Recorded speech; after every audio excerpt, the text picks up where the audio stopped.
Hello বন্ধুরা, ইতিমধ্যে সকলে জানেন যে বাংলাদেশ গোয়েন্দা বিভাগ মানে মোস্ট পাওয়ারফুল জব এনএসআই কিন্তু বিশাল বড় নিয়োগ চলে আসছিল আপনাদের মাঝে।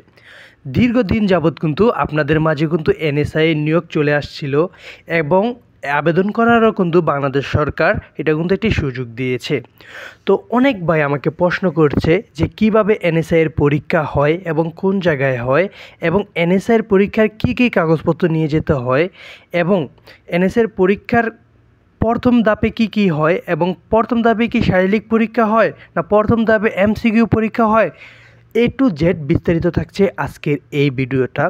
আমার জীবনের বাস্তব অভিজ্ঞতা থেকে আপনাদের কিছু প্রশ্ন বলবো আমি আজকের এই ভিডিওতে। তো ভাই, আমার যত সকল ভাই এবং বোনেরা রয়েছেন যারা এনএসআই আবেদন করেছেন ইতিমধ্যে কিন্তু তাদের অ্যাডমিট কার্ড চলে এসেছে। তারা ইতিমধ্যে কিন্তু অ্যাডমিট কার্ড পেয়ে ফেলেছেন। তো অনেক ভাই প্রশ্ন করছে যে এনএসআই পরীক্ষা কিভাবে হয় এবং বিস্তারিত কি আমাকে যদি একটু ডিটেলস বলতেন। তো আপনি যদি এনএসআই পরীক্ষা দিতে চান অবশ্যই কিন্তু আপনাকে ঢাকা আসা লাগবে। ঢাকা যে কোনো একটি কলেজ বা স্কুলে আপনার সিট পড়তে পারে। তো নির্ধারিত সময়ের আগে মানে আপনার অ্যাডমিট কার্ডে কিন্তু দেওয়া থাকবে যে কখন আপনার পরীক্ষাটি অনুষ্ঠিত হবে। ওই নির্ধারিত পরীক্ষার আগে 30 মিনিট পূর্বে কিন্তু আপনাকে পরীক্ষার হলে উপস্থিত থাকতে হবে এবং আপনাকে 30 মিনিট পূর্বে উপস্থিত থাকতে হবে এবং সাথে কিন্তু শুধু একটি অ্যাডমিট কার্ড প্লাস একটি কলম নিতে পারবেন। এছাড়া কিন্তু সাথে আর কিছু নেওয়া যাবে না। অনেক ভাই প্রশ্ন করতে পারেন যে ভাই আমি তো অনেক দূর থেকে আসি, সাথে তো অবশ্যই ফোন রাখা প্রয়োজন। তো যারা ফোন রাখতে চান তারা কিন্তু অবশ্যই ফোন নিতে পারবেন, কিন্তু অবশ্যই যখন শ্রেণীকক্ষে স্যার প্রবেশ করবে সাথে সাথে স্যারের কাছে ফোন জমা দিতে হবে। তো যারা পরীক্ষা দিতে চান অবশ্যই যারা বাছাই পরীক্ষার জন্য কিন্তু সর্বপ্রথম দিন যারা অ্যাডমিট কার্ড পেয়েছেন সাথে কিন্তু শুধু অ্যাডমিট কার্ড নিয়ে যাবেন, আর সাথে কিছু নেওয়া যাবে না। ক্যালকুলেটর, ইলেকট্রিক কোনো ডিভাইস কিন্তু সাথে নেওয়া যাবে না। তো যারা হলে পরীক্ষা দেবেন তাদের ক্ষেত্রে প্রথম দিন কিন্তু এমসিকিউ পরীক্ষা আসবে। তো এমসিকিউ পরীক্ষার কিন্তু বাংলায় আসবে 30%, ইংরেজি থেকে আসবে 30% এবং গণিত থেকে আসবে 20% এবং সাধারণ জ্ঞান থেকে কিন্তু পাবেন 20%। এই 100 মার্কে কিন্তু আপনার এমসিকিউ পরীক্ষা হবে।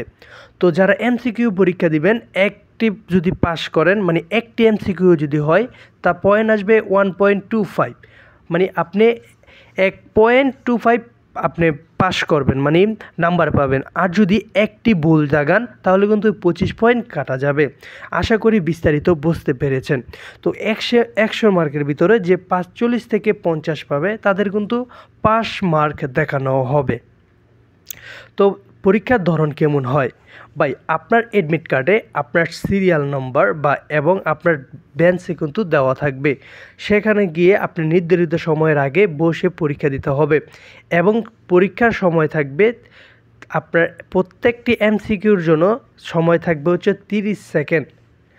প্রত্যেকটি এমসিকিউর জন্য আপনি সময় পাবেন 30 সেকেন্ড, তখন কিন্তু আপনি দিতে হবে।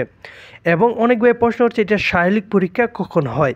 ভাই যারা ফিল্ড স্টাফে আবেদন করেছেন তাদের শারীরিক পরীক্ষা হবে, আপনি যদি বাছাই পরীক্ষায় যদি আপনি উত্তীর্ণ হতে পারেন তাহলে কিন্তু আপনার মোবাইলে আরেকটি মেসেজ যাবে, সেখানে কিন্তু আপনার লিখিত পরীক্ষা হবে। লিখিত পরীক্ষার পরে কিন্তু আপনার মৌখিক পরীক্ষা নেওয়া হবে।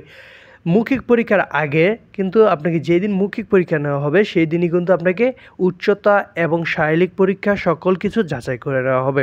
তো আশা করি বিষয়টা বুঝতে পেরেছেন। এবং ভাই অনেক কিন্তু এনএসআই বলে একটি কথা, একটি ভাগ্যবান একটি চাকরি। যদি আপনারা করতে চান অবশ্যই ভাই এখন থেকে প্রিপারেশন নিতে হবে এবং ভালো করে পড়াশোনা করতে হবে।